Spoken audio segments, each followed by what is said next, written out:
Isang milyonaryo ang nakakita ng isang dukhang dalaga na nawalan ng malay sa kanyang parke. Nagpasya siyang isama ito upang manirahan sa kanyang mansyon. Ngunit isang araw, nagpasya siyang umuwi ng mas maaga upang sorpresahin ang dalaga. Lubos siyang nagulat nang makita ang ginawa ng dalaga sa kanyang baldadong asawa. Umaga noon sa Forbes Park, Makati. Tahimik at mapayapa ang kapaligiran sa loob ng malawak na mansyon ni Ernesto Reyes, isa sa pinakamayamang negosyante sa Pilipinas. May hawak siyang malaking kumpanya ng real estate development at kilala sa kanyang matinding pagmamahal sa kalikasan.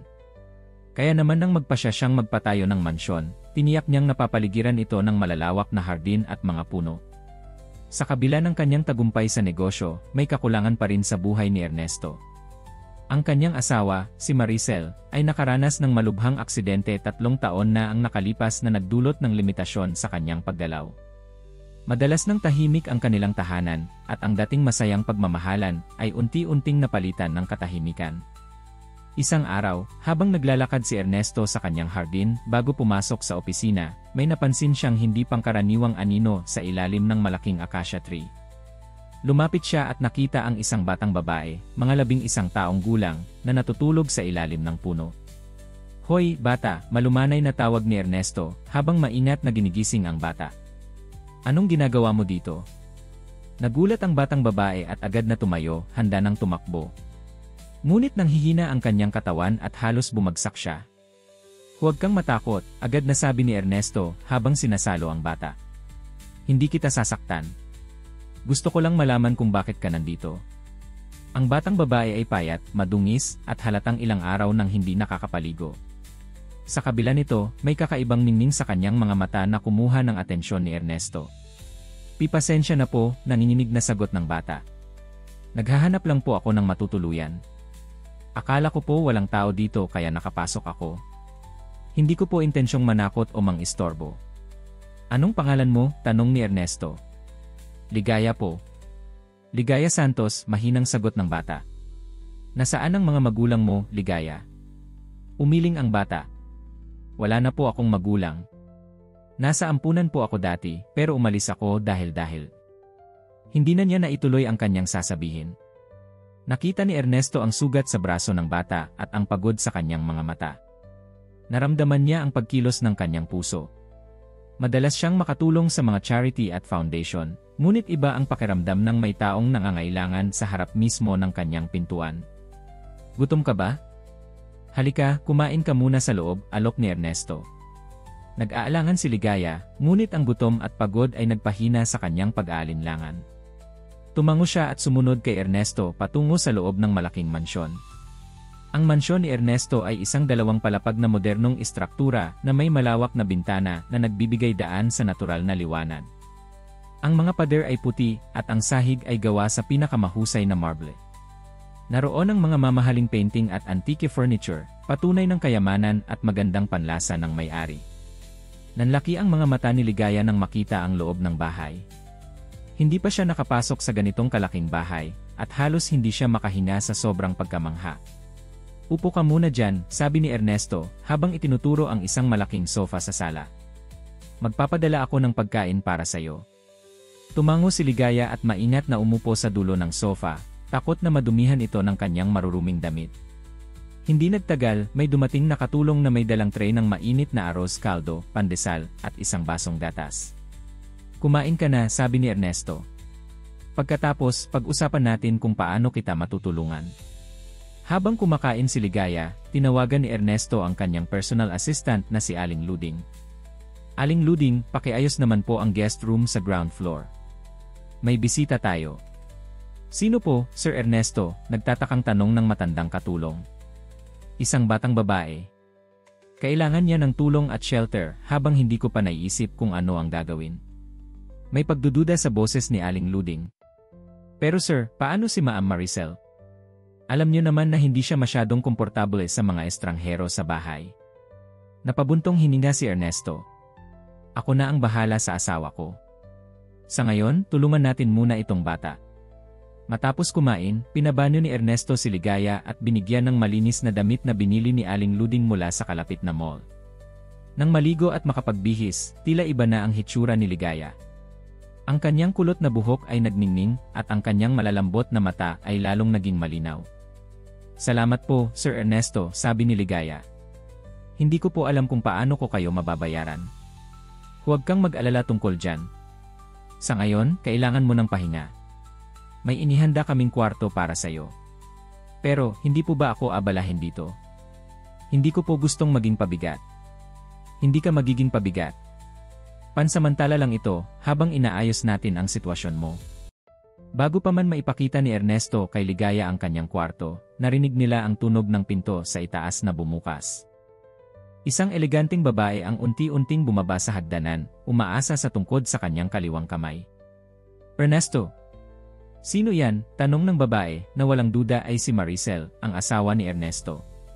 Napatingin si Ligaya kay Maricel, at napansin ang kagandahan ng babae sa kabila ng bakas ng pagod at sakit sa kanyang mukha.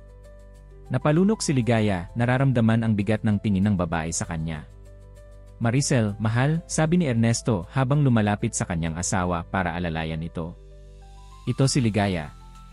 Nakita ko siya sa hardin kanina, nangangailangan ng tulong. At dinala mo siya sa loob ng ating bahay. Ang boses ni Maricel ay malamig, puno ng pagdududa. Pansamantala lang, mahal. Hanggang sa maayos natin ang sitwasyon niya. Tinitigan ni Maricel si Ligaya mula ulo hanggang paa, na parang sinusukat ang bata. Nakikita ko, sabi ni Maricel, ngunit walang init sa kanyang boses. At kailan mo balak ayusin ang sitwasyon na ito? Maricel, naman, mahinang sabi ni Ernesto.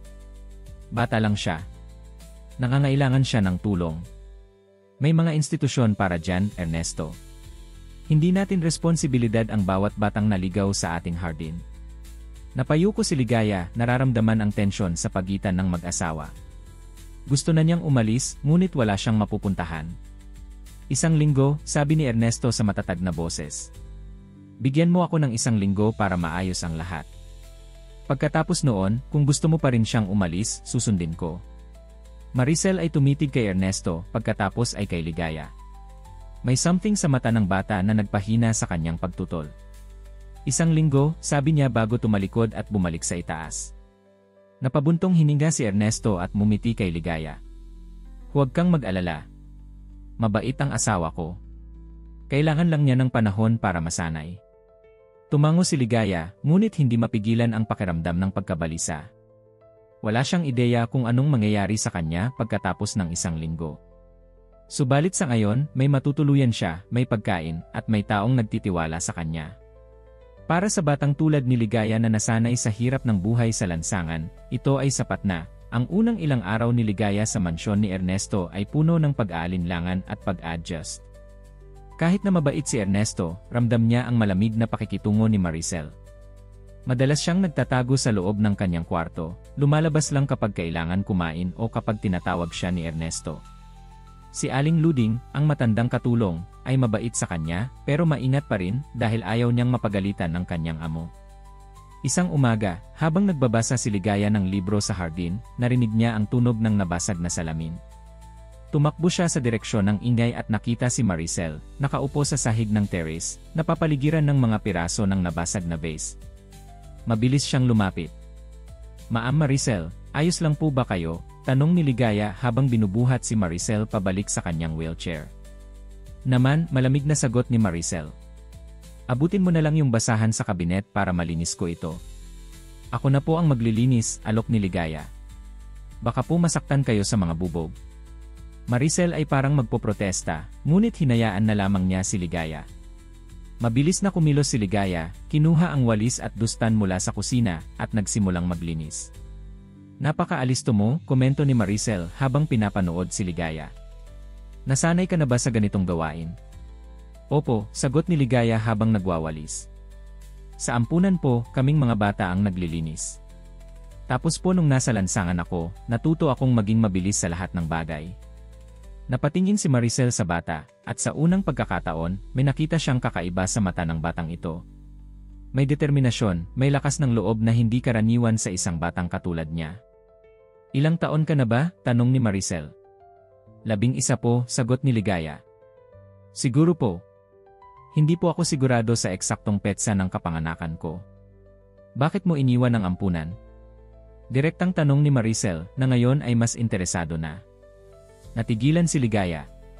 Hindi niya alam kung paano sasagutin ang tanong. Mahirap po ipaliwanag. Pero hindi po ako masaya doon. At sakali. Huminto siya, hindi sigurado kung dapat niyang sabihin ang buong katotohanan.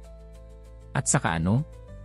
May nagsabi po sa akin na baka nasa Makati ang aking tunay na ina, mahinang sabi ni Ligaya. Kaya po ako napadpad dito. May kakaibang ekspresyon ang dumaan sa mukha ni Maricel, pero mabilis itong nawala. At paano mo nalaman na nasa Makati ang ina mo? May isang social worker po sa ampunan. Sabi niya, may nakita raw siyang record na ang babae na nag-abandon sa akin ay nakatira dati sa Makati. Wala na pong ibang detalye. Kaya po nagpa siya akong hanapin siya. Napakatanga naman ng desisyon na yan, sabi ni Maricel. Malaki ang Makati. Paano mo mahahanap ang isang taong hindi mo kilala? Napayuko si Ligaya. Hindi ko po alam. Siguro nga po, tanga ang desisyon ko. Pero wala po akong ibang magagawa. Gusto ko lang malaman kung sino ako at kung bakit ako iniwan. Nanahimik si Maricel at nakatingin lang kay Ligaya habang nagliligpit ito ng huling mga piraso ng basag na vase. May isa pang vase sa kabinet sa kusina, sabi ni Maricel pagkatapos ng ilang sandali. Pwede mo bang kunin at ilagay dito?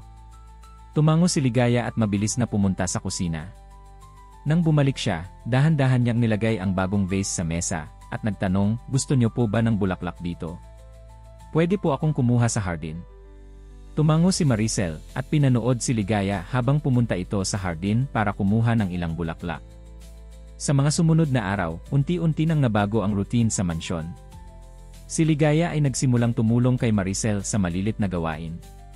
Tinutulungan niya itong mag-abot ng mga bagay na hindi nito maabot, nagbabasa ng libro para dito kapag nagpapahinga ito, at minsan, nakikinig lang sa mga kwento ni Maricel tungkol sa kanyang buhay bago ang aksidente. Si Ernesto naman ay masaya sa nakikitang pagbabago. Sa loob ng ilang araw lang, may kulay na ang dating tahimik na mansyon. Madalas na niyang naririnig ang tawa ni Maricel, isang tunog na akala niya ay hindi na niya maririnig muli. Nakikita mo ba ang mga bulaklak na yon? Tanong ni Maricel kay Ligaya isang hapon habang nakaupo sila sa garden gazebo. Itinuro niya ang isang hanay ng mga rosas na malayo sa kanila. Mga paborito ko yon. Dati, ako ang nag-aalaga sa kanila. Pero mula nang nagkaroon ako ng aksidente, hindi ko na nagagawa. Pwede po ba akong matuto mag-alaga sa kanila? Tanong ni Ligaya. Para po maipagpatuloy ko ang pag-aalaga sa kanila para sa inyo. Nagulat si Maricel sa alok pero tumango siya. CJ. Bukas, tuturuan kita. Kinabukasan, nagulat si Ernesto nang makita si Maricel at Ligaya sa hardin, parehas na nakasuot ng gardening gloves. Tinuturuan ni Maricel si Ligaya kung paano putulin ang mga patay na sanga at kung paano diligan ang mga bulaklak. Parang nagkakasundo na kayo ng batang iyan, komento ni Ernesto nang magkasama silang kumakain ng hapunan. May potential siya, simpleng sagot ni Maricel. At saka mabait siyang bata. Hindi katulad ng ibang bata na nakilala ko. Ibig sabihin, pwede na siyang manatili. Nanahimik si Maricel na parang nag-iisip. Isang buwan, sabi niya sa wakas. Bigyan natin siya ng isang buwan. Pagkatapos, pag-usapan natin kung ano ang dapat gawin. Inisya ni Ernesto ang kanyang asawa. Salamat, mahal. Lingid sa kanilang kaalaman, narinig ni Ligaya ang kanilang usapan mula sa labas ng dining room. Napangiti siya at tahimik na bumalik sa kanyang kwarto, ang puso ay puno ng pag-asa. Isang linggo ang lumipas, at ang buhay sa mansyon ay nagpatuloy na may bagong ritmo. Si Ligaya ay naging bahagi na ng kanilang pang-araw-araw na routine. Sa umaga, tinutulungan niya si Aling Luding sa paghahanda ng almusal. Pagkatapos, kasama niya si Maricel sa hardin, nag-aalaga ng mga bulaklak o nagbabasa lang ng libro. Sa hapon, tumatanggap siya ng homeschooling mula kay Teacher Grace, isang pribadong tutor na kinuha ni Ernesto para matulungan siyang makahabol sa kanyang pag-aaral. Isang araw, habang nag-aaral sila sa library, napansin ni Teacher Grace na hirap si Ligaya sa math. May problema ba, Ligaya? Tanong ng guro. Pasensya na po, teacher, sagot ni Ligaya. Hindi po kasi ako nakapag-aral ng maayos sa ampunan. Minsan po, napuputol ang klase ko dahil kailangan kong tumulong sa mga gawaing bahay. Nang marinig ito ni Maricel na nakaupo sa kalapit na sofa, nagkaroon siya ng ideya. Teacher Grace, tawag niya. Pwede bang mag-focus muna kayo sa English at Science ngayon? Ako na ang bahala sa math ni Ligaya. Nagulat si Teacher Grace pero pumayag naman. Mula noon, tuwing hapon, nagkakaroon ng one-on-one math session si Maricel at Ligaya. Si Maricel, bilang dating accountant bago ang aksidente, ay mahusay sa math. Dahan-dahan niyang tinuruan si Ligaya at nagulat siya sa bilis ng pag-intindi ng bata. Matalino ka pala, sabi ni Maricel isang araw. Napangiti si Ligaya. Salamat po. Masaya po akong matuto mula sa inyo. Bakit hindi mo sinabi na hirap ka sa math? Pwede naman kitang tulungan agad. Hindi po ako sanay na humingi ng tulong, sagot ni Ligaya. Sa ampunan, kailangan naming maging independent. Walang masyadong taong tutulong sa amin. Maricel looked at Ligaya thoughtfully. For the first time, she felt a twinge of sadness for the life this child had led before coming to their home. A life of self-reliance at such a young age. Alam mo, Ligaya, sabi ni Maricel habang isinasara ang math textbook. Minsan, ang pagiging malakas ay nangangahulugan din ng paghingi ng tulong kapag kailangan mo ito. Hindi ibig sabihin na mahina ka na. Tumango si Ligaya, iniisip ang sinabi ni Maricel. Gagawin ko po yon, Ma'am Maricel. Salamat po. Habang lumalalim ang kanilang relasyon, unti-unting nabubuksan ang puso ni Maricel kay Ligaya. Nakikita niya ang sarili niya sa bata, ang determinasyon, ang kagustuhang matuto, at ang lakas ng loob na harapin ang mga hamon ng buhay. Sa kanyang isipan, parang pinanood niya ang sarili niya na lumalaki muli, pero sa ibang kapaligiran, sa ibang sitwasyon. Isang gabi, habang nag-aayos ng dinner table, nagulat si Ligaya nang makitang may luha sa mata ni Maricel. Ma'am Maricel, ayos lang po ba kayo? Nag-aalalang tanong ni Ligaya. Agad na pinunasan ni Maricel ang kanyang mga mata. Ayos lang ako. Minsan lang, may mga alaala na bumabalik. Anong mga alaala po? Mga bagay na sana'y ginawa ko. Mga pagkakataon na hindi ko sinunggaban. Mga taong hindi ko napagtuunan ng pansin. Hindi masyadong naintindihan ni Ligaya, pero tumango siya. Maingat na iniabot niya kay Maricel ang isang panyo. Alam niyo po, sabi ni Ligaya. Minsan po, sa ampunan, kapag malungkot ako, hinahayaan ko lang ang sarili kong umiyak. Tapos, pagkatapos, pakiramdam ko'y mas magaan na ang puso ko. Para po siyang paglilinis ng sugat. Masakit sa umpisa, pero kailangan para gumaling. Napatingin si Maricel kay Ligaya, nagtataka kung paano nagkaroon ng ganoon kalalim na karunungan ang batang ito. Mabait ka, Ligaya, sabi ni Maricel, habang hinihigpitan ang hawak sa kamay ng bata. Mabait ka, at matalino, at napakahirap intindihin kung bakit may taong magagawa kang iwanan. Napatigil si Ligaya, naramdaman ang bigat sa mga salitang iyon. Para bang may mas malalim na mensahe si Maricel na hindi niya lubos na naiintindihan. Isang magandang umaga, habang nagbibigay si Ligaya ng tubig sa mga halaman sa hardin, may narinig siyang ingay ng sasakyan na papasok sa gate ng mansion. Hindi pamilyar ang kotse, isang matingkad na pulang sports car na halos sumisilaw sa sikat ng araw. Nangunot ang noo ni Ligaya at agad na pumasok sa loob ng bahay para ipaalam kay Aling Luding ang pagdating ng bisita. Ah, siguro si Sir Daniel yan, sabi ni Aling Luding habang nagpupunas ng mga plato. Pinsan ni Sir Ernesto. Bihira siyang bumisita, pero kapag dumarating, laging may problema. Bago pa man makapagtanong si Ligaya ng higit pang detalye, narinig na nila ang malakas na pagbukas ng pinto at isang malalim na boses ng lalaki. Tita Luding!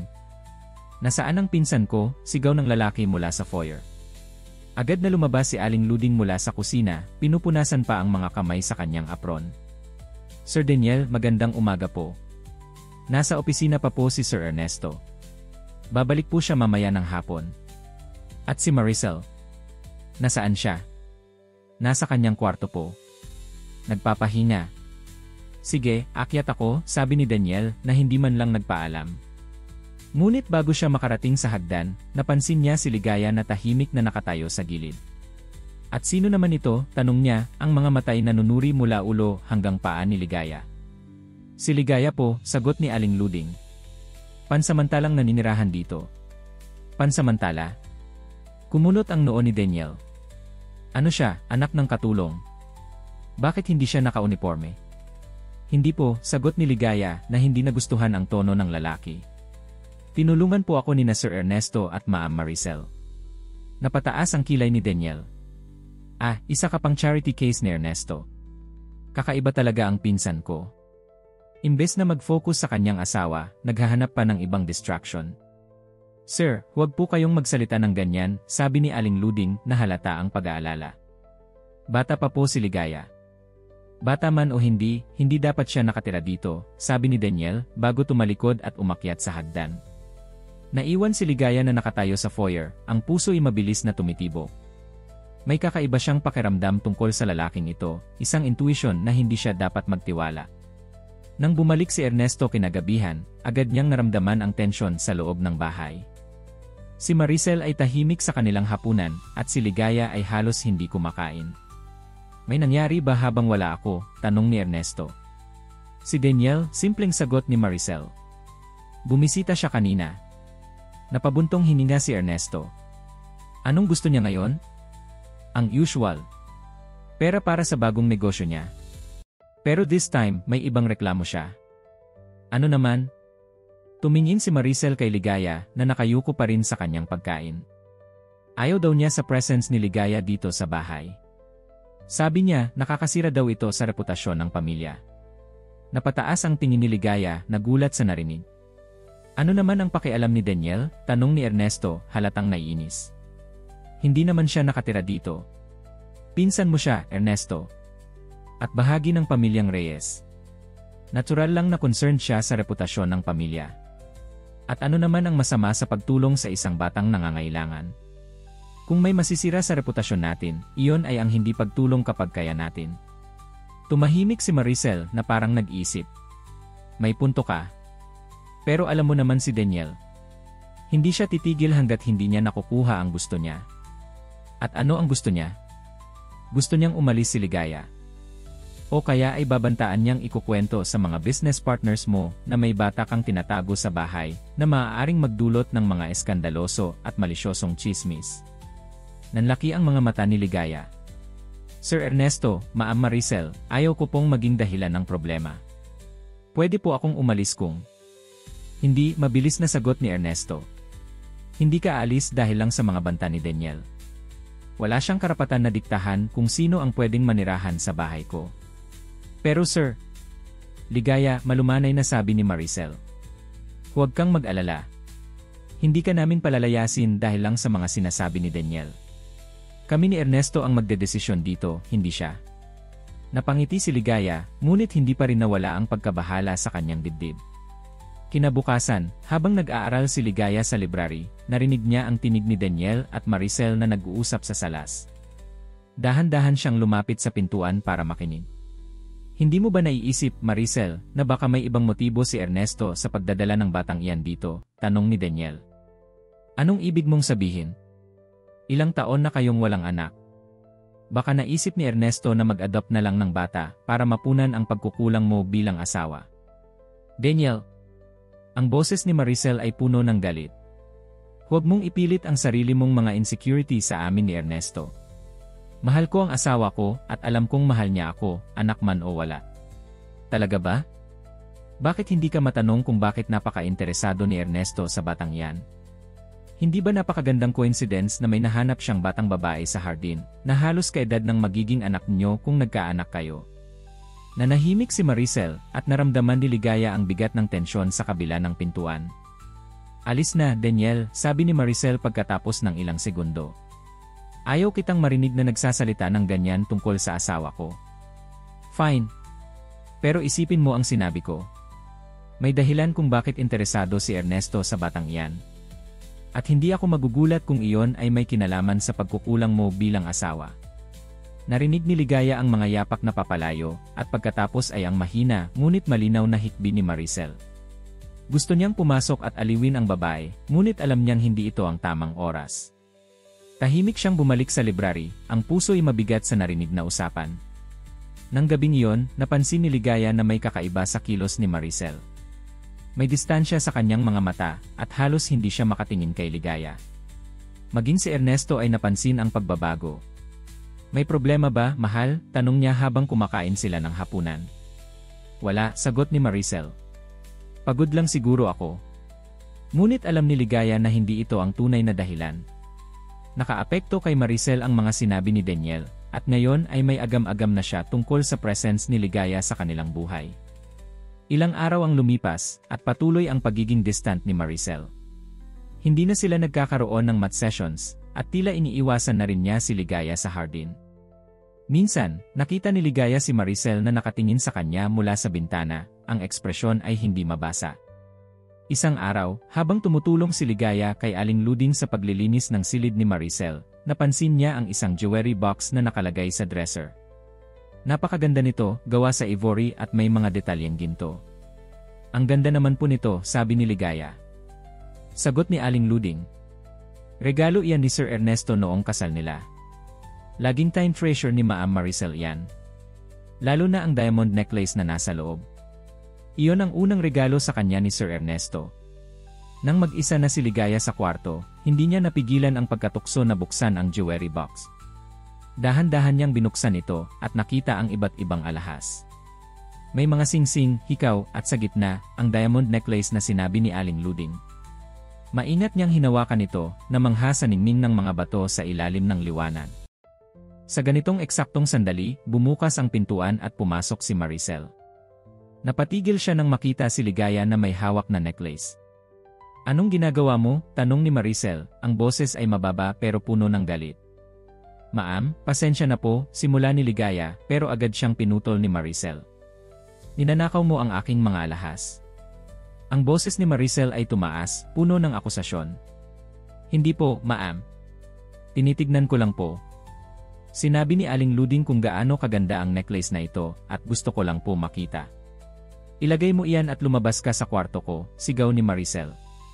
Mabilis na inilagay ni Ligaya ang necklace at tumakbo palabas ng kwarto, ang mga luhay pumapatak sa kanyang mga pisngi.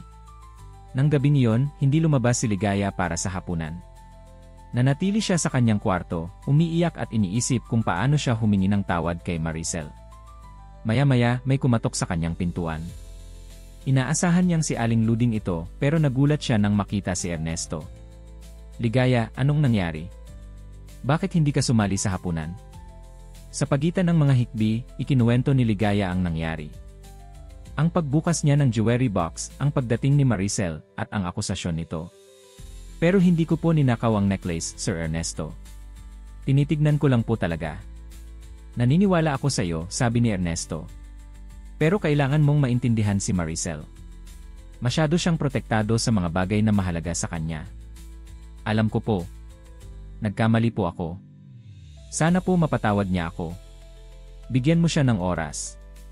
Kakausapin ko siya. Pagkatapos umalis ni Ernesto, hindi makatulog si Ligaya. Paulit-ulit na naglalaro sa kanyang isip ang nangyari. Paano siya hihiling ng tawad kay Maricel? Paano niya maibabalik ang tiwala nito? Kinabukasan, narinig ni Ligaya ang malakas na sigaw ni Maricel mula sa kanilang master bedroom. Agad siyang tumakbo papunta roon, kasama ang iba pang mga katulong. Ang aking necklace, sigaw ni Maricel. Nawawala ang aking diamond necklace. Napatigil si Ligaya sa pintuan, ang dugoy parang nanigas sa kanyang mga ugat. Tumingin si Maricel sa kanya, ang mga matay puno ng galit at pagdududa. Ikaw, sabi ni Maricel, ang daliri nakaturo kay Ligaya. Ikaw ang kumuha nito. Hindi po, ma'am. Desperado ang sagot ni Ligaya. Hindi ko po ninakaw ang necklace niyo. Kahapon, nakita kitang hawak-hawak ito. Ngayon, nawawala na. Anong ibang explanation ang meron ka? Dumating si Ernesto, nagmamadaling pumasok sa kwarto. Anong nangyayari dito? Ang necklace ko, Ernesto. Nawawala. At alam kong si Ligaya ang kumuha nito. Maricel, huwag kang mag-jump to conclusions, sabi ni Ernesto, sinusubukang pakalmahin ang kanyang asawa. Anong conclusions? Nakita ko siyang hawak-hawak ito kahapon. Ngayon, wala na. Simple lang iyan, Ernesto. Ligaya, tumingin si Ernesto sa bata. Nakuha mo ba ang necklace ni Maricel? Hindi po, Sir Ernesto, sagot ni Ligaya, ang mga luhay umaagos sa kanyang mga pisngi. Hindi ko po ito ninakaw. Inilagay ko po pabalik kahapon, pagkatapos akong pagalitan ni Ma'am Maricel. Sinungaling, sigaw ni Maricel. Tama na, mahinahon na, sabi ni Ernesto. Hanapin natin ang necklace. Baka nahulog lang o nalaglag sa kung saan. Nagsimulang maghanap ang lahat, ngunit wala silang mahanap. Si Ligaya ay desperadong naghahanap, alam niyang ito lang ang paraan para mapatunayan ang kanyang innocence. Ngunit habang lumilipas ang mga oras, wala pa ring nakikitang necklace. Sa kabila ng situation, hindi inalis ni Ernesto ang kanyang tiwala kay Ligaya. Sinabi niya kay Maricel na hindi siya naniniwala na magnanakaw ang bata. Ngunit si Maricel ay hindi kumbinsido. Ang kanyang mga mata, dating nag-umpisa ng maging mainit kay Ligaya, ay ngayon ay puno na ng panibugho at hinala. Habang nagtatalo ang mag-asawa sa kanilang kwarto, tahimik na umalis si Ligaya at pumunta sa garden. Umupo siya sa ilalim ng acacia tree, ang lugar kung saan siya unang nakilala ni Ernesto. Naramdaman niya ang bigat ng sitwasyon sa kanyang balikat. Bakit nangyayari ang lahat ng ito? Bakit ngayon lang, nang nag-umpisa na siyang makaramdam ng pagmamahal at pag-aaruga, ay nagkakaganito? Hindi niya namalayan na may tumabi sa kanya, si Aling Luding, ang matandang katulong na naging parang lola sa kanya sa loob ng maikling panahon na nanatili siya sa mansion. Huwag kang mag-alala, anak, sabi ni Aling Luding. Lalabas din ang katotohanan. Pero paano po, Aling Luding, tanong ni Ligaya. Wala pong nakakakita sa akin na kinuha ang necklace, kasi hindi ko naman po ito kinuha. Pero wala rin pong nakakakita sa akin na inilagay ko ito pabalik sa jewelry box. Paano ko po mapapatunayan na hindi ako ang kumuha nito? Minsan, anak, ang katotohanan ay hindi kaagad lumalabas. Pero kapag tama ang iyong intensyon, at malinis ang iyong budhi, lalabas at lalabas din yan. Tumango si Ligaya, pero hindi nawala ang bigat sa kanyang puso. Sa kanyang isip, may isa lang na taong pwedeng may kasagutan sa mystery na ito, si Daniel. Ngunit wala siyang paraan para patunayan ito, at walang way para maabot ang lalaking iyon, sa kabila ng tensyon sa loob ng mansion, dahil sa nawawalang kwintas, nagpatuloy ang buhay. Si Maricel ay patuloy na nagdududa kay Ligaya, ngunit hindi pinahintulutan ni Ernesto na palayasin ang bata. Para kay Ernesto, hanggat walang konkretong ebidensya, hindi dapat husgahan si Ligaya. Gayunpaman, ramdam ni Ligaya ang pagbabago ng atmosfera sa loob ng bahay. Ang dating mainit na pakikitungo ni Maricel sa kanya ay napalitan ng lamig at distansya. Ang mga math session nila ay hindi na nagtuloy, at halos hindi na siya pinapansin ng babae. Isang umaga, habang naglilinis si Ligaya ng kanyang kwarto, may napansin siyang batang babae sa labas ng gate ng mansion. Payat ito, madungis, at tila nagmamasid sa loob ng property. Nakita ni Ligaya ang sarili niya sa batang iyon, isang batang walang matulugan, walang makain, at nangangailangan ng tulong. Mabilis siyang bumaba at lumabas sa gate. Hello, bati niya sa batang babae. Anong ginagawa mo dyan? Nagulat ang bata at akmang tatakbo, pero mabilis na sinabi ni Ligaya, huwag kang matakot. Hindi kita sasaktan. Natigilan ang bata, at dahan-dahang lumapit kay Ligaya. Naghahanap lang po ako ng pagkain, mahinang sagot nito. Anong pangalan mo? Bituin po. Gutom ka ba, Bituin? Sandali lang, kukuha ako ng pagkain para sayo. Mabilis na bumalik si Ligaya sa loob ng bahay at pumunta sa kusina. Nagulat si Aling Luding nang makita siyang nagbabalot ng tirang pagkain mula sa almusal. Anong ginagawa mo, Ligaya? Tanong ni Aling Luding. May batang babae po sa labas ng gate, paliwanag ni Ligaya. Mukhang gutom na gutom. Gusto ko lang pong bigyan siya ng pagkain. Kumunot ang noo ni Aling Luding, pero hindi niya pinigilan si Ligaya. Sige, pero huwag mong sasabihin kay Maam Maricel. Baka magalit siya. Tumango si Ligaya at mabilis na bumalik sa gate. Nandoon pa rin si Bituin, naghihintay. Iniabot ni Ligaya ang pagkain at agad itong kinain ng bata.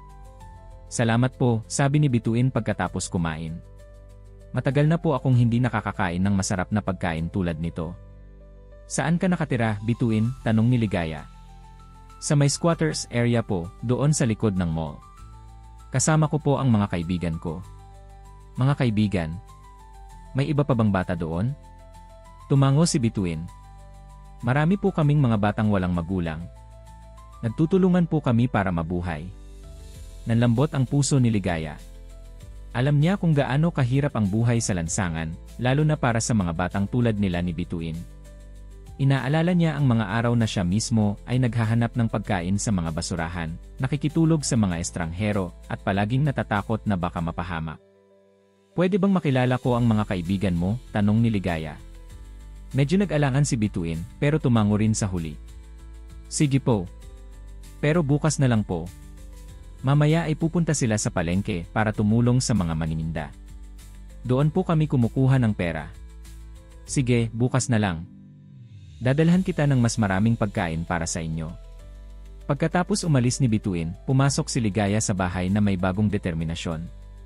Nagsimula siyang mag-ipon ng mga gamit na hindi na ginagamit sa bahay, mga lumang damit, sapatos, at iba pang bagay na maaaring magamit ng mga batang tulad ni Bituin. Kinabukasan, tulad ng pinangako, bumisita ulit si Bituin. Sa pagkakataong ito, kasama niya ang dalawa pang batang babae, sina Maya at Luna, na parehong mas bata pa kay Bituin. Ito po ang mga kaibigan ko, pakilala ni Bituin. Si Maya po at si Luna. Inisya ni Ligaya ang mga bata at iniabot ang supot ng pagkain at mga lumang damit na naipon niya. Para sa inyo ito. Namangha ang mga bata sa mga gamit, lalo na sa mga maayos na damit na hindi nila kayang bilhin. Salamat po, sabi nila kay Ligaya, ang mga matay nagniningning sa tuwa.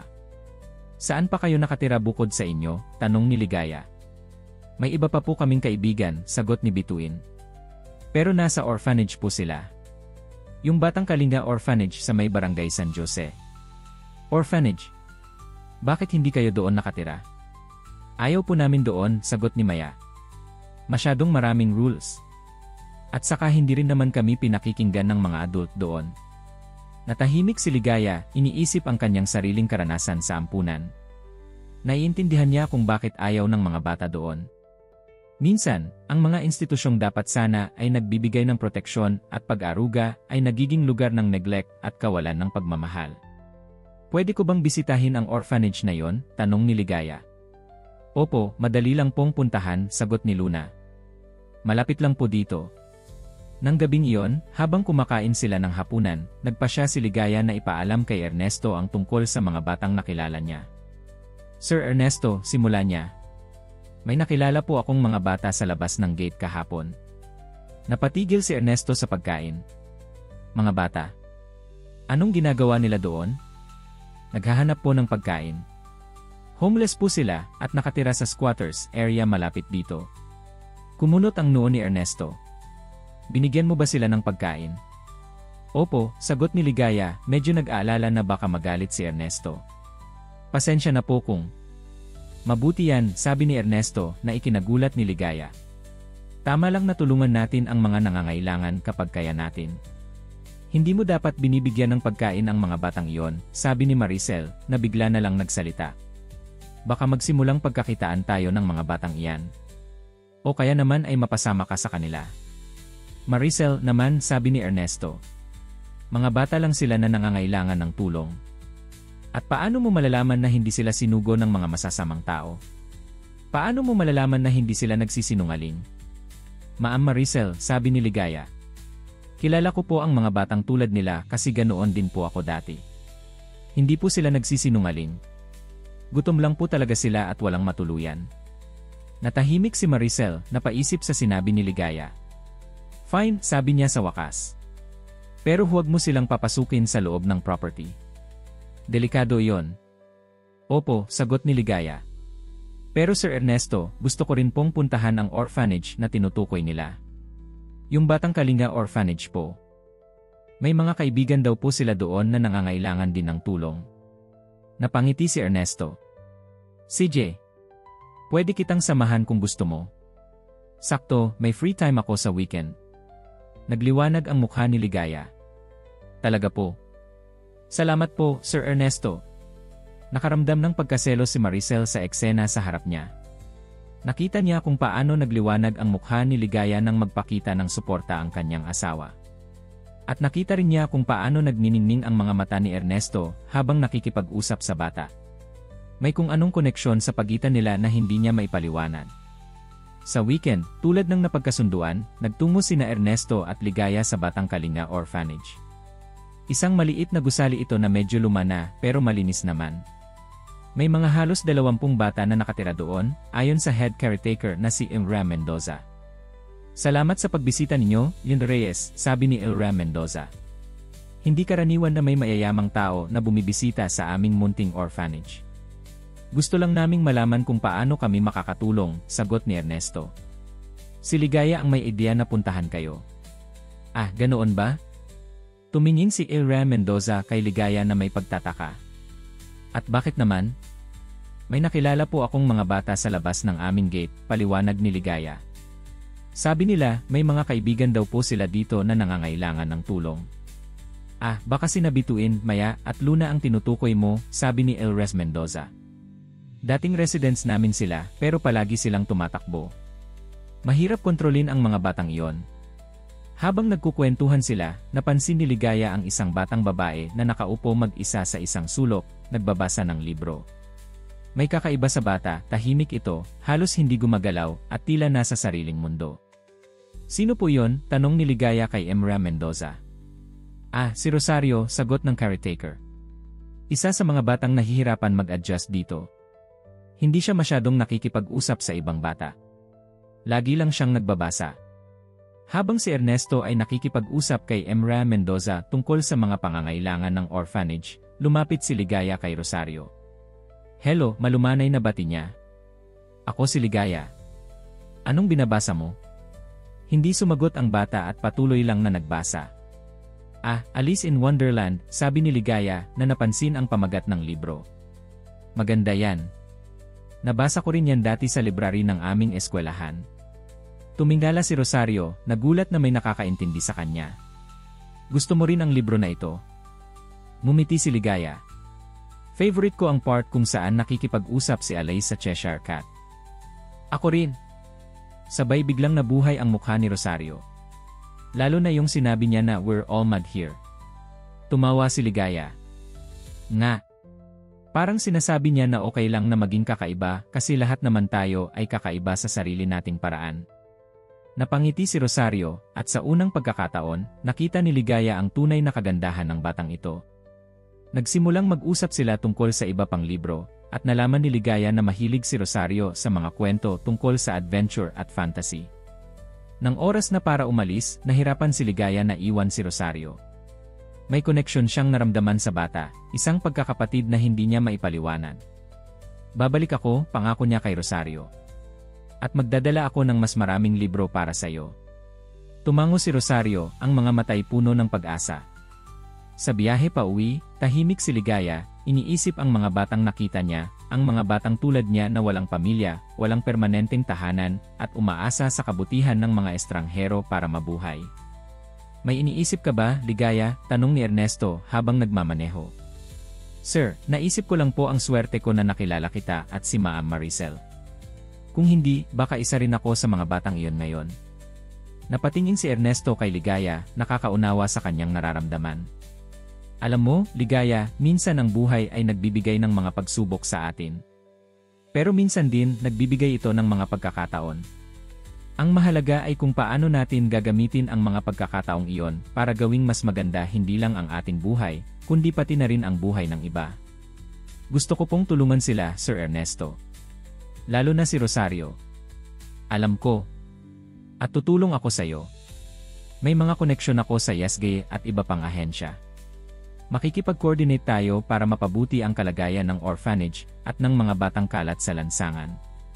Napangiti si Ligaya, puno ng pasasalamat sa lalaking katabi niya. Pagdating nila sa mansion, ikinuwento agad ni Ligaya kay Aling Luding ang kanilang pagbisita sa orphanage. Nagpasya siyang mag-ipon ng mga libro mula sa library para kay Rosario, at nagsimulang maglinis ng mga lumang laruan na maaari niyang ibigay sa mga bata. Si Maricel, sa kanyang kwarto, narinig ang excitement sa boses ni Ligaya habang nagkukwento ito kay Aling Luding. May kakaibang pakiramdam siyang gumapang sa kanyang dibdib, hindi lang pagkaselos, kundi isang uri ng kalungkutan. Nakikita niya kung paano nagiging mabuting tao si Ligaya, kung paano nito iniisip ang kapakanan ng iba bago ang sarili nito. At nakikita rin niya kung gaano kabuti-buti ang puso ng batang dati niyang pinaghihinalaan. Sa mga susunod na linggo, regular na bumibisita sina Ligaya at Ernesto sa orphanage. Si Ernesto ay nagsimulang mag-donate ng mga gamit at pagkain, at nakipag-usap sa mga lokal na opisyal para mapabuti ang kalagayan ng lugar. Si Ligaya naman ay nagbibigay ng libreng math lessons sa mga bata, gamit ang mga natutunan niya kay Maricel. Isang araw, habang nagpe-prepare para sa kanilang regular na pagbisita, nagulat si Ligaya nang makita si Maricel na naghihintay sa salas, nakaupo sa kanyang wheelchair. Ma'am Maricel, nagtatakang tanong ni Ligaya. Maaari ba akong sumama sa inyo ngayon? Tanong ni Maricel, ang boses ay medyo nag-aalangan. Nagulat si Ligaya sa kahilingan. Simula nang maglaho ang kwintas, halos hindi siya kinakausap ni Maricel. Opo, ma'am. Sigurado akong matutuwa si Sir Ernesto na makasama kayo. At tama nga si Ligaya. Nang makita ni Ernesto na handa nang sumama si Maricel, hindi niya napigilang ngumiti. Talaga, mahal? Sasama ka? Tumango si Maricel. Gusto kong makita kung ano ang ginagawa ninyo doon. At sakali. Tumingin siya kay Ligaya. Gusto kong makilala si Rosario. Nanlaki ang mga mata ni Ligaya. Paano niyo po nalaman tungkol kay Rosario? Naririnig kita kapag nagkukwento ka kay Aling Luding, sagot ni Maricel. At nakikita ko ang mga librong iniimpake mo para sa kanya. Napangiti si Ligaya, naramdaman ang unti-unting pagbabalik ng dating mabuting relasyon nila ni Maricel. Naging regular na activity ni na Ernesto, Maricel, at Ligaya ang pagbisita sa Batang Kalinga Orphanage. Si Maricel, na dati nagdadalawang isip pa, ay unti-unting nabuksan ang puso sa mga bata, lalo na kay Rosario.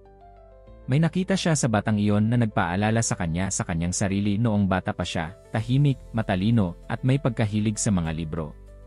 Isang araw, habang nakaupo sila sa Garden Gazebo, nag-umpisa si Maricel na magkwento tungkol sa kanyang kabataan. Alam mo ba, Ligaya, simula niya, noong bata pa ako, mahilig din akong magbasa ng mga libro tulad ni Rosario. Lagi akong nasa library ng eskwelahan, naghahanap ng mga bagong mundo na pwede kong puntahan. Talaga po, tanong ni Ligaya, nagulat sa biglaang pagbubukas ni Maricel. Kaya pala po maraming libro sa library niyo. Iyon ang naging escape ko noon. Kasi, hindi naging madali ang buhay ko. Huminto si Maricel, na parang nag-aalinlangan kung ipagpapatuloy ang kwento. Hindi po ninyo kailangang ikwento kung ayaw nyo, sabi ni Ligaya. Hindi, gusto kong malaman mo. Huminga ng malalim si Maricel. Nagmula ako sa mahirap na pamilya, Ligaya. Hindi tulad ng akala ng marami, hindi ako ipinanganak na mayaman. Lumaki ako sa isang maliit na baryo sa Batangas, kung saan ang tatay ko ay isang mangingisda at ang nanay ko ay naglalaba para sa mga kapitbahay. Nagulat si Ligaya sa revelation na ito. Palagi niyang nakikita si Maricel bilang isang sofistikadang babaeng galing sa mayamang pamilya. Pinaghirapan ko ang lahat ng nakamit ko, patuloy ni Maricel. Nag-aral akong mabuti, nakakuha ng scholarship sa college, at naging accountant. Doon ko nakilala si Ernesto, na noon ay nagsisimula pa lang sa kanyang real estate business. Napakaswerte naman po ninyo na nakilala ninyo si Sir Ernesto, komento ni Ligaya. Naman. Pero minsan, Ligaya, ang swerte ay may kasamang responsibilidad. At minsan, gumagawa tayo ng mga desisyon na akala natin ay tama, pero sa huli, makikita nating mali pala. Anong ibig ninyong sabihin, ma'am? Napabuntong hininga si Maricel. May mga bagay akong pinagsisisihan sa buhay ko, Ligaya. Mga pagkakataong hindi ko sinunggaban, mga taong sinaktan ko, mga desisyong ginawa ko dahil sa takot. Takot po. Takot na mawala ang lahat ng nakamit ko. Takot na bumalik sa kahirapan. Takot na baka hindi sapat ang pagmamahal ko. Nanatiling tahimik si Ligaya, hindi sigurado kung paano tutugon. Alam mo ba kung bakit ako naging cold sa iyo nung una? Tanong ni Maricel pagkatapos ng ilang sandali. Umiling si Ligaya. Kasi nakita ko ang sarili ko sa iyo. Ang batang ako na desperadong naghahanap ng pagmamahal at pag-aruga. At natakot ako. Natakot ako na baka makuha mo ang pagmamahal na hindi ko nabigay noon. Hindi ko po naiintindihan, sabi ni Ligaya, nalilito sa mga sinasabi ni Maricel. Ligaya, malumanay na sabi ni Maricel, mayroon akong dapat sabihin sa iyo. Isang bagay na matagal ko nang tinatago, isang bagay na kinakain ang konsensya ko araw-araw. Bago pa makasagot si Ligaya, dumating si Ernesto, na mukhang pagod pero masaya. Ladies, ano ang pinag-uusapan nyo? Wala naman, mabilis na sagot ni Maricel. Kwentuhan lang.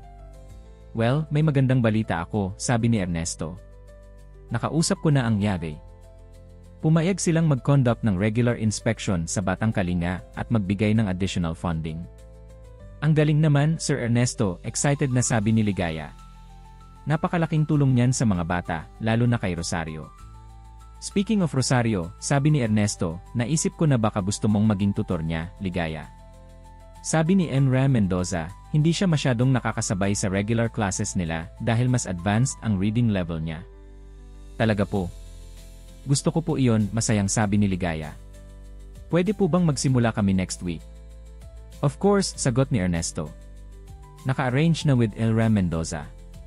Nang gabing iyon, habang natutulog si Ligaya, nadinig niya ang nagtatalo ng mga boses nina Ernesto at Maricel mula sa kanilang master bedroom.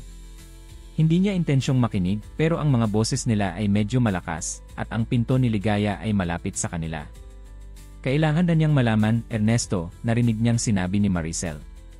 Sigurado ka na ba, mahal? Tanong ni Ernesto. Baka hindi pa siya handa. Baka hindi pa tayo handa. Ilang taon na ang lumipas. Ilang taon na akong nagdurusa sa guilt. Hindi ko na kaya, Ernesto. Lalo na ngayon na nakikita ko siya araw-araw, nakikita ko kung gaano siya kabuti, kung gaano siya katatag. Paano kung hindi niya tayo mapatawad?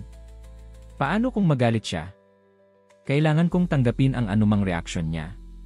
Iyon ang responsibilidad ko bilang Hindi na marinig ni Ligaya ang huling sinabi ni Maricel dahil bumaba na ang boses nito. Nalilito si Ligaya.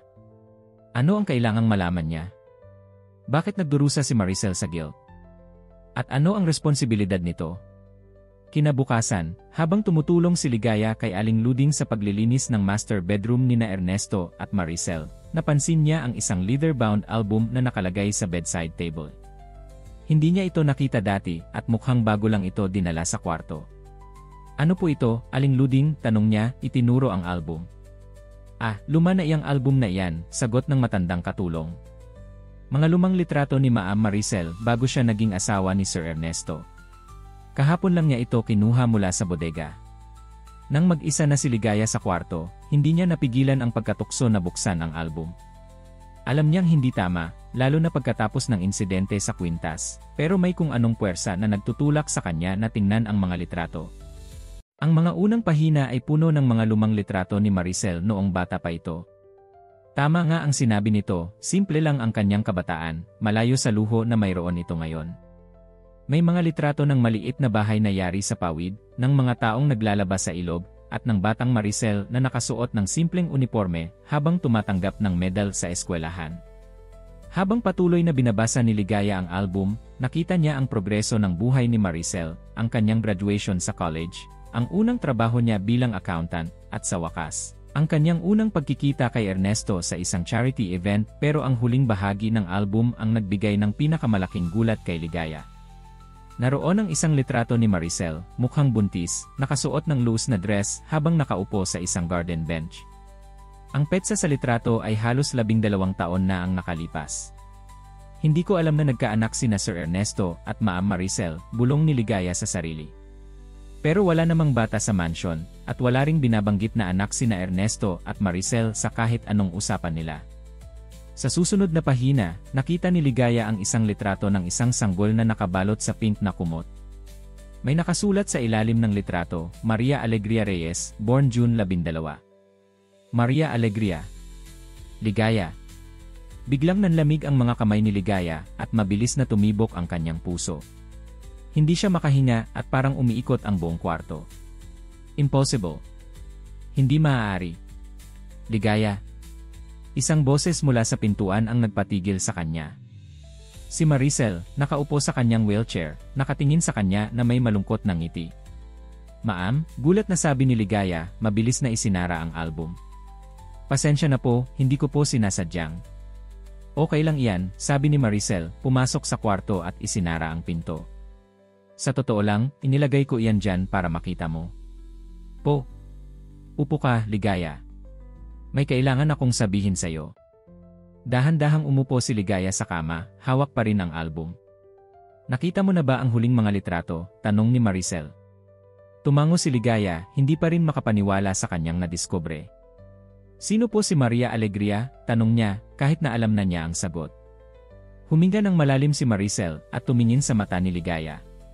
Ikaw, Ligaya. Ikaw si Maria Alegria Reyes. Ang anak ko.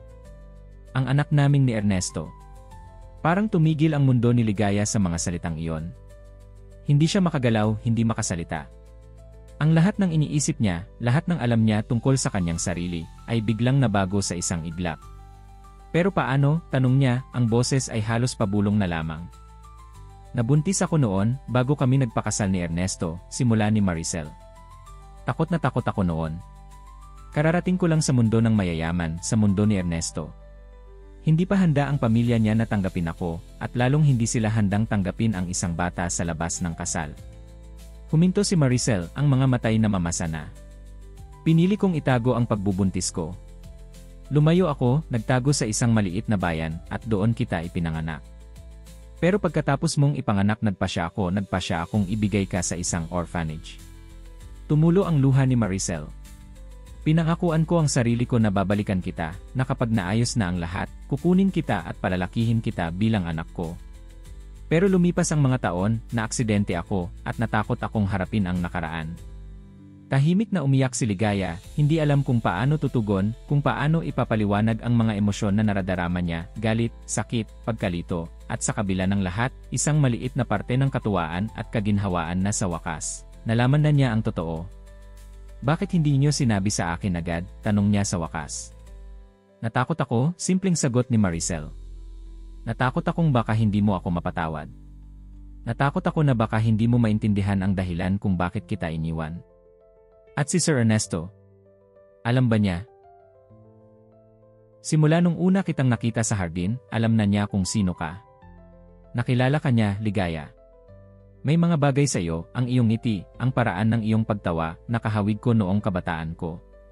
Kaya siya palaging mabait sa akin. Kaya hindi siya nawala ng tiwala sa akin, kahit tungkol sa kwintas Ang kwintas, sabi ni Maricel, biglang naalala.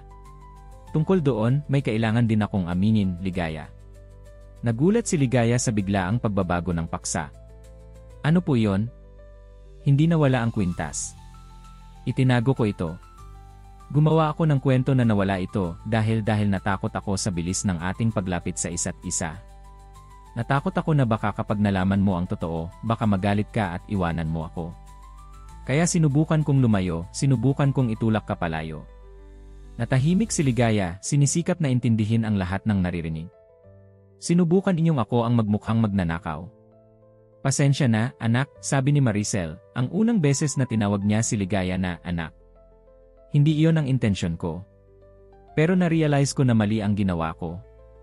Lalo na nang makita ko kung paano ka nagsikap na tumulong sa iba sa kabila ng mga pinagdadaanan mo. Kaya ninyo ako sinusuportahan sa mga charity activities ko. Sa pagtulong sa mga bata sa Batang Kalinga. Dahil nanay kayo. Hindi, Ligaya. Sinusuportahan kita dahil ipinakita mo sa akin na may mas malaking mundo sa labas ng aking sariling takot at insecurity. Ipinakita mo sa akin kung paano magmahal muli, kung paano magpatawad, at kung paano ibigay ang sarili para sa iba. Sa sandaling iyon, bumukas ang pinto at pumasok si Ernesto. Nanlaki ang kanyang mga mata nang makita ang album at ang dalawang babaeng umiiyak. Maricel, tanong niya. Sinabi mo na ba? Tumango si Maricel. Ligaya anak, sabi ni Ernesto, lumapit sa bata. Hindi mo kailangang sabihin o gawin ang anumang bagay ngayon. Alam naming malaking bagay ito para sa iyo. Kung kailangan mo ng oras para mag-isip, para maproseso ang lahat, naiintindihan namin yon. Tumingala si Ligaya kay Ernesto, ang lalaking nagbigay sa kanya ng tahanan, ng seguridad, at ngayon, ng katotohanan tungkol sa kanyang pagkakakilanlan. Tatay, sabi niya, sinusubukan ang salita sa kanyang mga labi. Nanay, tumingin siya kay Maricel. Tumango si Ernesto, ang mga matay puno ng luha. Anak, kung tatanggapin mo kami. Nag-aalinlangan na tumayo si Ligaya, ang mga paay parang nanghihina. Lumapit siya kay Maricel at dahan-dahang lumuhod sa harap nito. Kailangan ko pang mag-adjust at marami pa akong tanong. Pero gusto kong subukan. Gusto kong maging pamilya tayo. Nagkatinginan si Maricel at Ernesto, at sa unang pagkakataon sa matagal na panahon, nakita ni Ligaya ang tunay na kaligayahan sa kanilang mga mata. Yumuko si Maricel at niyakap si Ligaya, ang mga luhay patuloy na tumutulo. Salamat, anak, bulong niya. Salamat sa pagbibigay sa akin ng pagkakataon na maging ina mo. Hindi naging madali para kay Ligaya na tanggapin ang lahat ng katotohanan na kanyang nalaman. Sa mga susunod na araw, madalas siyang naiiwan na nag-iisip, hinaharap ang mga tanong at emosyon na dating hindi niya nararamdaman. Sa isa sa mga pagkakataong ito, habang nakaupo siya sa ilalim ng puno kung saan siya unang nakilala ni Ernesto, naramdaman niya ang presensya ni Daniel mula sa likuran niya. "Ah, nandito ka pala," sabi ni Daniel na mukhang masama ang timpla ng mukha. "Hinahanap kita." "Bakit mo ako hinahanap?" tanong ni Ligaya, hindi natutuwa sa presensya ng lalaki. "May bagay akong nalaman kahapon," sabi ni Daniel, mabagal na lumapit kay Ligaya. "May narinig akong usapan sa pagitan ni Ernesto at Maricel. Mukhang ikaw pala ang kanilang long-lost daughter." "Totoo ba?" Natigilan si Ligaya, nagulat sa kaalaman ni Daniel. "Paano mo nalaman?" "Ah, so totoo nga." Ngumisi si Daniel. "Kaya pala sobrang protective sa iyo ni Ernesto. At kaya rin pala nagbago bigla ang pakikitungo sa iyo ni Maricel." "Anong gusto mo, Daniel?" direktang tanong ni Ligaya. "Simple lang. Gusto kong malaman kung ano ang plano ninyo. Hihintayin ko ba ang formal announcement na ikaw ang tagapagmana ng Reyes Fortune? Ang batang dating nagpapaawa-awa sa lansangan, ngayon ay magiging bilyonarya na." "Hindi ko iniisip iyon," sagot ni Ligaya. "Hindi importante sa akin ang pera." Tumawa si Daniel. "Oh, please. Lahat ng tao ay naghahanap ng pera at kapangyarihan. Hindi ka naiba, batang kalye. Pero tandaan mo, hindi ka karapat-dapat sa apelidong Reyes. Hindi ka lumaki sa aming mundo, hindi mo naintindihan ang mga responsibilidad at tradisyon na kasama nito." "Tama ka," sabi ni Ligaya, tumatayo para harapin si Daniel. "Hindi ako lumaki sa mundo ninyo. Pero alam ko ang kahulugan ng respeto, ng pagmamahal, at ng pamilya, mga bagay na mukhang hindi mo naintindihan. Mag-ingat ka sa iyong mga salita, batang kalye," banta ni Daniel. "Hindi mo alam kung sino ang kinakalaban mo." "Hindi kita kinakalaban, Daniel. Hindi ako interesado sa anumang kompetisyon na nasa isip mo. Ang gusto ko lang ay magkaroon ng pamilya, ng mga taong mamahalin ako at mamahalin ko rin." "Napaka-ipokrita mo," sabi ni Daniel. "Acting all innocent and noble. Pero alam ko ang laro mo. You're manipulating Ernesto and Maricel, making them feel guilty for abandoning you, so you can get your hands on their fortune. Hindi mo alam ang pinagdadaanan naming tatlo," sagot ni Ligaya. "At hindi mo kailangang malaman. Problema na namin ito, hindi mo problema." Bago pa makasagot si Daniel, narinig nila ang tinig ni Ernesto. "Daniel, anong ginagawa mo rito?" Lumingon si Daniel, at nakita si Ernesto na mabilis na lumalakad patungo sa kanila, ang mukha ay puno ng galit. "Ah, Ernesto," bati ni Daniel, ang tono ay biglang nagbago. "Kinakausap ko lang ang iyong anak." "Anak?" Tumigil si Ernesto, nagulat. "Alam ko na ang tungkol dito," sabi ni Daniel. "At alam ko rin kaya mo siya tinanggap sa inyong tahanan ay dahil alam mong siya si Maria Alegria." "Paano mo nalaman?" tanong ni Ernesto.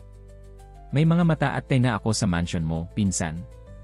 May mga nagtatrabaho para sa'yo na mas loyal sa akin kaysa sa'yo." "Umalis ka na, Daniel," sabi ni Ernesto, ang boses ay matigas at matatag. "At huwag na huwag kang lalapit kay Ligaya o sa pamilya ko." "Pamilya?" Tumawa si Daniel. "Isang babaeng lumpo at isang batang galing sa kalye ang tinatawag mong pamilya. Napakalaking disappointment mo para sa Reyes family, Ernesto.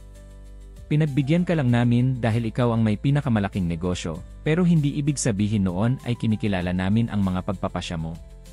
"Wala akong pakialam kung kinikilala ninyo ang mga pagpapasya ko o hindi," matigas na sagot ni Ernesto. "Ang importante sa akin ay ang kaligayahan ng aking asawa at anak. At kung hindi mo ito maintindihan, mas mabuting umalis ka na lang at huwag nang bumalik." Napahigpit ang kamao ni Daniel pero hindi siya sumagot. Sa halip, tumingin siya kay Ligaya na may matalim na tingin. "Hindi pa ito ang huli nating pagkikita, batang kalye. Tandaan mo iyan." Pagkatapos ay tumalikod siya at umalis. "Ayos ka lang ba, Ligaya?" nag-aalalang tanong ni Ernesto nang makaalis si Daniel. "Opo, tatay," sabi ni Ligaya, ang salitang tatay ay nag-iwan pa rin ng kakaibang pakiramdam sa kanyang dila. "Sinubukan niya akong takutin pero hindi ako natakot." Napangiti si Ernesto at niyakap si Ligaya. "Malakas ka, anak. Palagi kong sinasabi kay Maricel na nakuha mo ang lakas niya." "Talaga po?" tanong ni Ligaya. "Kapag nakikita kita, nakikita ko rin ang kabataan ni Maricel, matatag, determinado, at puno ng pangarap. Paglipas ng ilang araw, nagpasya sina Ernesto at Maricel na gumawa ng formal na hakbang para gawing legal ang relasyon nila kay Ligaya. Nagsimula silang mag-asikaso ng adoption papers, kahit na technically, hindi na kailangang i-adopt ni Maricel si Ligaya dahil siya ang biological mother. Gusto kong maging malinaw ang lahat, paliwanag ni Ernesto kay Ligaya habang nagsusort sila ng mga dokumento. Para hindi ka na kailanman makaranas ng kahit anong pagdududa o pag-aalinlangan tungkol sa iyong lugar sa aming pamilya. Masaya si Ligaya sa ideya na maging official na bahagi ng pamilya Reyes.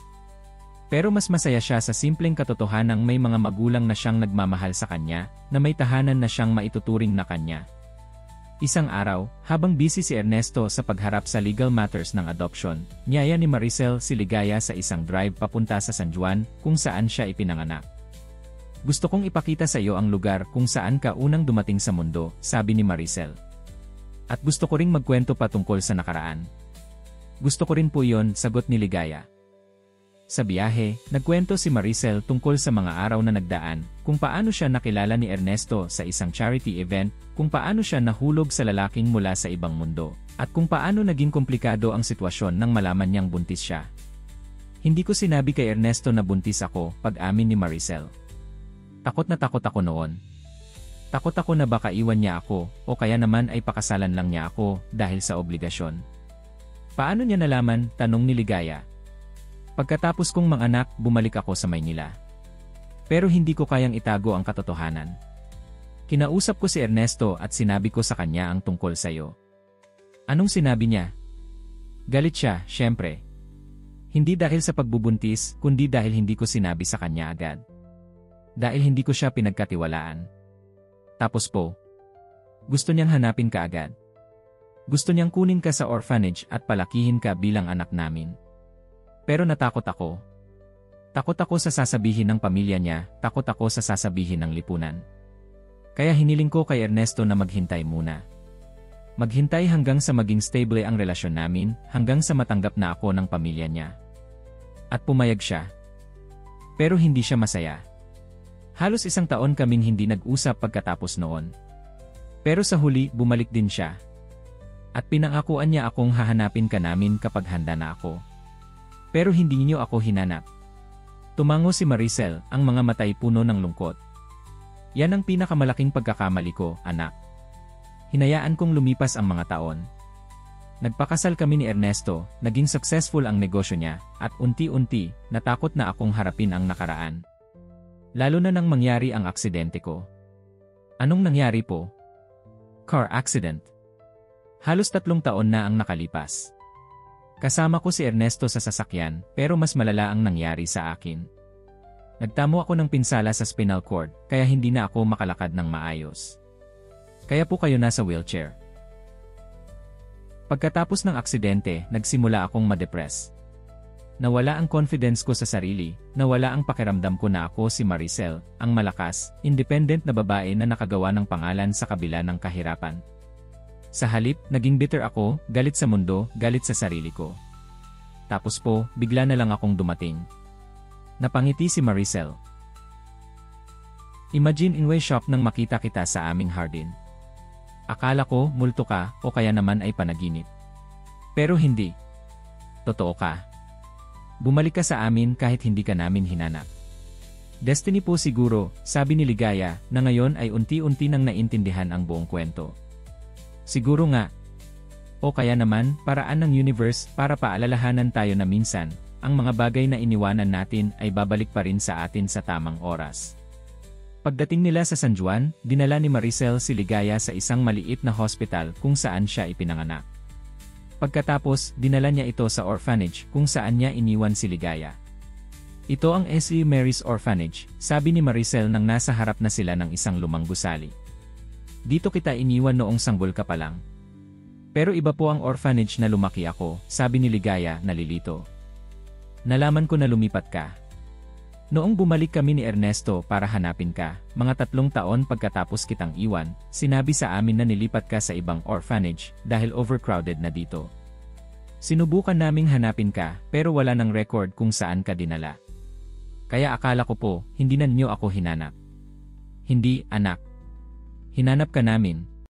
Pero tila ba may plano ang universe na hindi tayo magkita agad? Siguro, kailangan muna nating matutunan ang mga leksyon na natutunan natin sa paghihiwalay natin. Niyakap ni Ligaya si Maricel, naramdaman ang pagmamahal at pangungulila ng babaeng dati niyang hindi kilala pero ngayon ay tinatawag ng nanay. Sa mga sumunod na linggo, unti-unting nag-adjust si Ligaya sa kanyang bagong realidad. Hindi madali, lalo na't marami pa ring mga tanong at emosyon na kailangang harapin. Pero sa tulong nina Ernesto at Maricel, nagsimula siyang maunawaan at matanggap ang lahat. Samantala, patuloy pa rin ang kanilang pagtulong sa Batang Kalinga Orphanage. Si Ligaya ay regular na tumutulong kay Rosario at sa iba pang mga bata. Si Ernesto naman ay nag-donate ng malaking halaga para sa pagpapagawa ng bagong building at facilities para sa orphanage. Isang araw, habang nagtuturo si Ligaya kay Rosario, biglang nagtanong ang bata, "Ligaya, dati ka rin bang nasa orphanage tulad ko?" Sagot ni Ligaya, "Pero ngayon, nahanap ko na ang aking pamilya." "Paano?" tanong ni Rosario, ang mga matay puno ng pag-asa. "Paano mo sila nahanap?" "Hindi ako ang nakahanap sa kanila," sagot ni Ligaya, umingiti habang nakatingin kina Ernesto at Maricel na nanonood sa kanila mula sa malayo. "Sila ang nakahanap sa akin. Sana may maghanap din sa akin," sabi ni Rosario, ang boses ay puno ng pangungulila. Napatingin si Ligaya kay Rosario, at nakita ang sarili niya sa batang ito, isang batang naghahanap ng pagmamahal, ng pamilya, ng lugar na maituturing na tahanan. At sa sandaling iyon, nagkaroon siya ng ideya. Kinausap niya sina Ernesto at Maricel tungkol sa posibilidad na i-adopt si Rosario. Sa umpisa, nag-alangan sila, iniisip na baka masyadong mabilis ang mga pangyayari. Pero nang makita nila kung gaano ka-espesyal ang koneksyon ni Ligaya kay Rosario, at nang makilala nila ang bata ng mas mabuti, unti-unti ring nabuksan ang kanilang mga puso. "Gusto mo ba talagang magkaroon ng kapatid?" tanong ni Ernesto kay Ligaya isang gabi.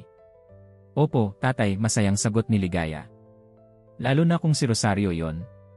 Nakikita ko ang sarili ko sa kanya, at gusto kong bigyan siya ng pagkakataong magkaroon ng pamilya tulad ng ibinigay niyo sa akin." "Napakabuti ng puso mo, anak," sabi ni Maricel, niyakap si Ligaya. Pag-uusapan namin ni Ernesto ang posibilidad na i-adopt si Rosario. Ilang buwan ang lumipas, at natapos na ang legal process para sa adoption ni Ligaya. Opisyal na siyang naging Maria Alegria Ligaya Reyes, ang anak nina Ernesto at Maricel.